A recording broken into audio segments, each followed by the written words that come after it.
All right, today's Thursday, November 2nd, and yesterday stocks rallied after the Fed's decision to hold rates steady. But we also have a lot of companies reporting earnings, and it's not looking too good. So the question is, how will markets react, and how does this affect our position? So, welcome to Coffee with Markus and Mark.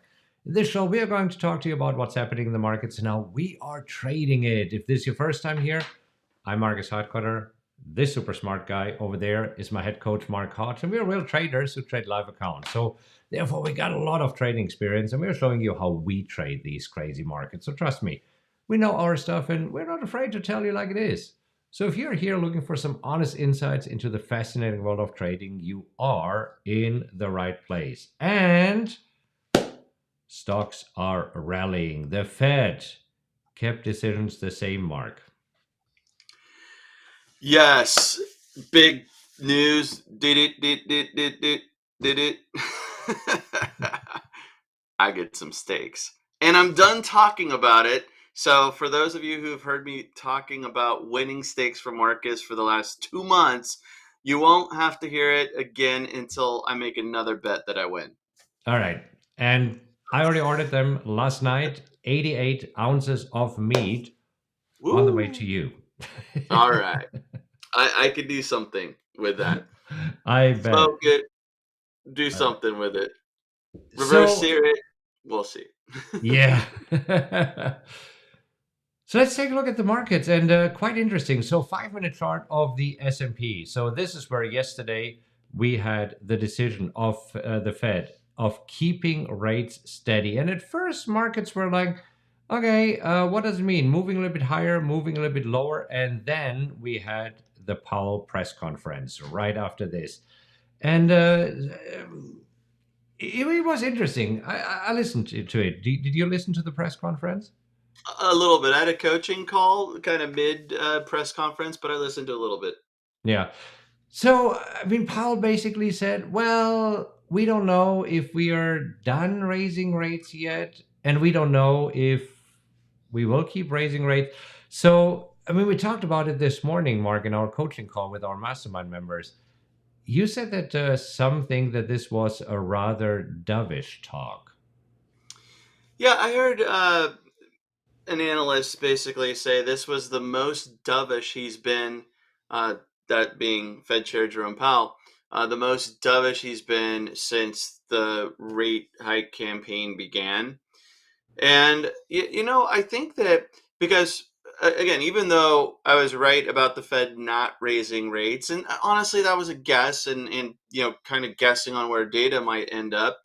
But the Fed has continued with their stance that they have the potential to raise rates this year. And that's what, in the press conference, it seemed like everybody was pushing, will the Fed raise rates? And this is what the dot plot showed, that Fed members expected to raise rates. And now Powell's kind of saying we might. Yeah, and that's the interesting thing. So let's take a look at this because in September, the dot plot was updated. And in September, they said that they are planning to raise rates 2 more times this year. So this would have been both in the November and in the December meeting. And right now, market participants are considering that they won't even raise interest rates in the December meeting. So this is in September saying, well, we think that we need to raise rates 2 more times this year to no, we're not raising rates and we might be done. I mean, that's a huge deviation from what they said.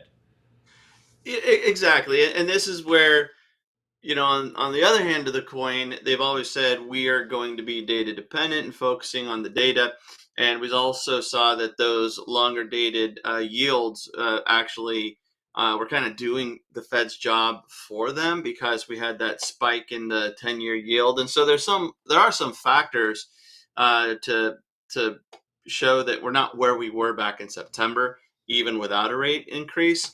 But yeah, those probabilities show that traders think, no, we're done, and we might be cutting rates. Well, actually, not at the May meeting, but still June. Yeah, so this hasn't changed, but the question right now is, are we done raising rates? And Sure. I mean, especially after the Fed said, no, there will be 2 more. I mean, the next dot plot will be updated in the next meeting on December 13th, so we will learn much more there what they are thinking. But it kind of also means that right now their dot plot is for entertainment purposes only. Yeah, and I mean this gets adjusted, right? And so in December, I think it is when it comes out quarterly, I believe. So the December meeting, they'll adjust it again. But yeah, right now, investors saying, hey, there's a small chance the Fed will raise in December, and they're probably done. Yeah, and I mean, Powell also said that there is two more readings of employment data, and we know that we have the employment report coming out tomorrow. So Yep. this will be important because he kept stressing where he says we need a softer labor market. He's not very happy with the labor market right now. He wants actually to see that the unemployment rate is increasing and that more people are filing for unemployment. That's what he basically said yesterday in the meeting.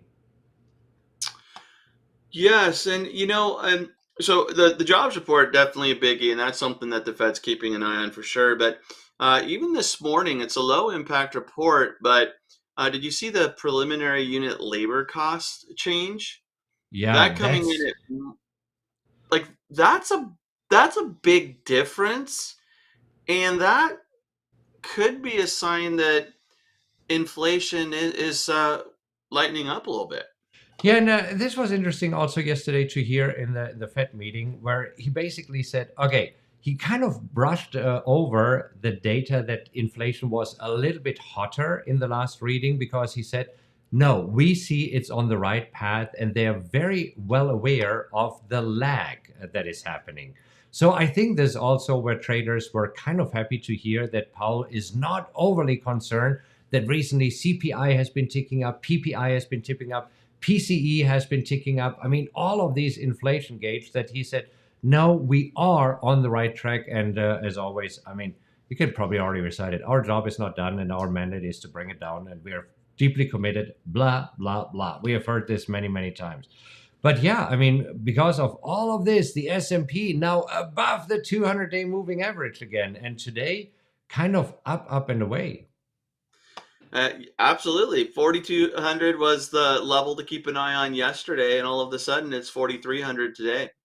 Yeah, I mean, this is where S&P up right now 1.5%, Nasdaq up 1.5%, Dow attacking the 200-day moving average up 1.2%. Yep. And on the flip side, yields are falling, and that's helping things out considerably as well. That's the other thing. Yields are moving away, the 10-year yield moving away from this dreaded 5% level, now at 4.69, so down 2% for the day. And yeah, it's good to see that rates are retracing a little bit and that the market is actually happy. And so is Bitcoin trading close to 36,000 earlier today, right now pulling back. But boy, what a run for Bitcoin. Yeah, does that mean risk is back on? It's interesting, Marcus, because I saw some numbers. We have this American Association of Individual Investors, and they do a weekly survey on bullishness and bearishness, right? And there tends to be this pattern over time where people get overly excited or overly concerned. And I saw that bearishness for the short term climbed to 50.3%, the highest since last December, right? And if you think about last year, we had a bear market, we were wrapping up the year. So bearishness was at the highest, bullishness was the weakest it's been since mid May.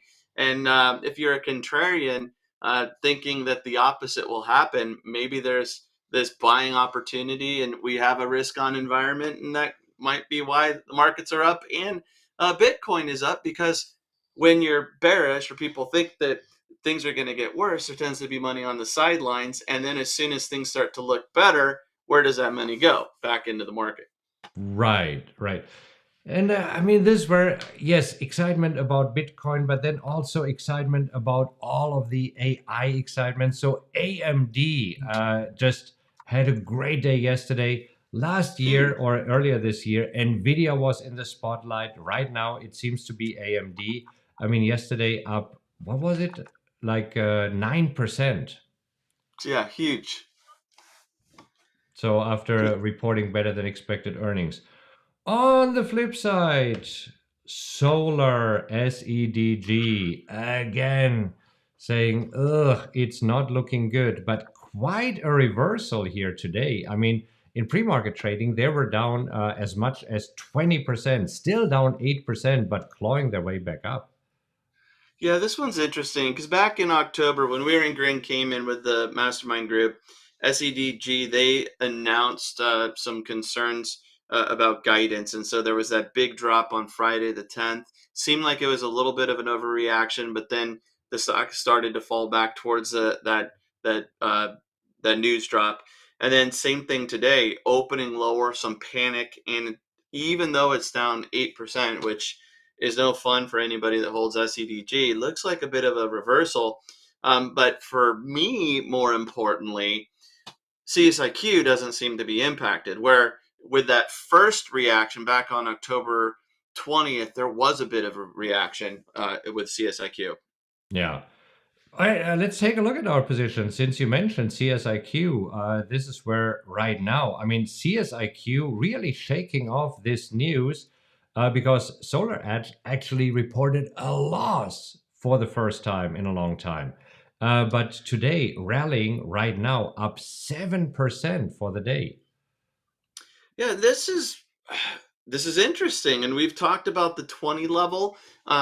We it I am okay adding more money to Canadian Solar and doing what we call a rescue to bring down my cost basis so it's easier to sell calls. But I don't want to do it in a falling market. I want to see that the stock is stabilized. And it does look like 20, at least over the last couple of weeks, seems to be the line in the sand as support for a week and then as resistance until we pushed higher. So I kind of have mixed feelings about this. I like that we're back above 20, pushing towards 21, a 7% gain for the day. I like that because I own shares of CSIQ. But I wouldn't mind doing a rescue around 20 if we hold up here. I know that we do have earnings, though, coming out in 2 weeks.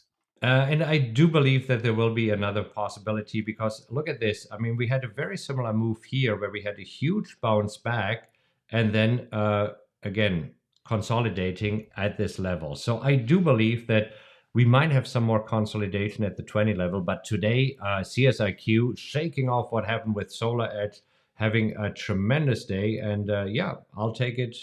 And again, I believe that we get another opportunity here. Let's see. Goldman Sachs. Goldman Sachs, Goldman Sachs, Goldman Sachs. I mean, this is where we sold the 305 put, we got assigned, we sold the 305 call, and now Goldman Sachs is up and away. It seems that we are just getting called away tomorrow, freeing up a position. So this is a perfect wheel trade, exactly picture perfect how we want to have it. Yeah, I can't complain about this one. It's been a nice couple of weeks trading Goldman Sachs. Nice little wins there. And the week's not over yet. But Marcus, I was even looking at the potential of closing out the covered call because we trade the wheel strategy, starting by selling puts, getting assigned, then selling calls. And when we sell those calls, they're covered based on the shares that we own. At this point, as we pull further away, there could be the potential to sell those shares, buy back that 305 call, and get out of the trade to free up that buying power to be in a new trade. So I'm not out of it yet, but as it gets further away from our 305 strike, that is a possibility. Might just close it out. Okay, NEE. I mean, come on. The little engine that could. Look at NEE moving higher and doing exactly what we said, what we expected. After initially moving higher and pulling back, I said, okay, we'll probably go to 58, 59, then consolidate there. And now the next goal, I believe, is 62, 63 before we start consolidating again. And look at this right now, trading at 60.08. I am loving this move. NEE, keep going. Don't look back. This is beautiful. Yeah. Where CSIQ, I'm okay if it kind of slows down a little bit so I could do a rescue, but I don't want to do a rescue on NEE. You just a little engine that could keep going. Yeah. So PNC Financial Services Group also right back here above the 116 level where it dropped below. I mean, we were also considering here a rescue mission. Let's see. Yeah. Right now we are going back into this range between 116 and 126. So let's see if we can hang out there or if we drop back into the range between 110 and 116. If we did that, I would be interested in flying a rescue mission here at around 109, 110. Yeah, that's what I'm thinking. And again, I would love for this to just continue, get back into that range, and before you know it, you're selling calls on this one by the end of the year. But hey, if it pulls back towards 110, I'm definitely have an itchy trigger finger when it comes to PNC at this point. I hear you. I hear you. And then also next on the list here, UPS. UPS also pretty impressive move today. Another 2.25% tacking on. So this is definitely looking good. We still have ways to go until we will be able to sell calls. But here we see more of a V-shaped recovery. And Yeah, let's see if UPS can keep going. and I do think that we have the potential to move into the holiday season, into the beginning of the year, in the direction that we want, shaking off that dip into earnings. Yeah. All right, let's see what is overall happening in the marketplace. And if you find this helpful here, do us a favor and click on like right now. And here we just see that today, I mean, pretty much everything is here in the green. It is one of these days where we only have Meta, surprisingly, moving a little bit lower, Amazon at unchanged mark. But look at this, Tesla up 5%, Nvidia up 2%, Apple up 1.6%. The whole energy sector is up around 2 to 3%. I mean, this is where just everything is deep in the green here. Loving it. This is what I was hoping for. Yeah, so let's see how long this can last because, again, tomorrow, the jobs report, knowing that the Fed here is looking for a weaker jobs market. So we need to make sure that this is not coming in too hot. And that's a biggie. It's a biggie. So an hour before the bell, we'll see what the numbers show, and more importantly, how the markets react. Yeah. So you don't want to miss it. So make sure that you tune in tomorrow morning when we go live again. And if you enjoyed today's show, give us a like. If you feel that this was valuable, share it with somebody who can benefit from this. And if you're new to the show, click on subscribe. This way you get notified whenever we go live. Have a great rest of your day. Happy trading, everybody.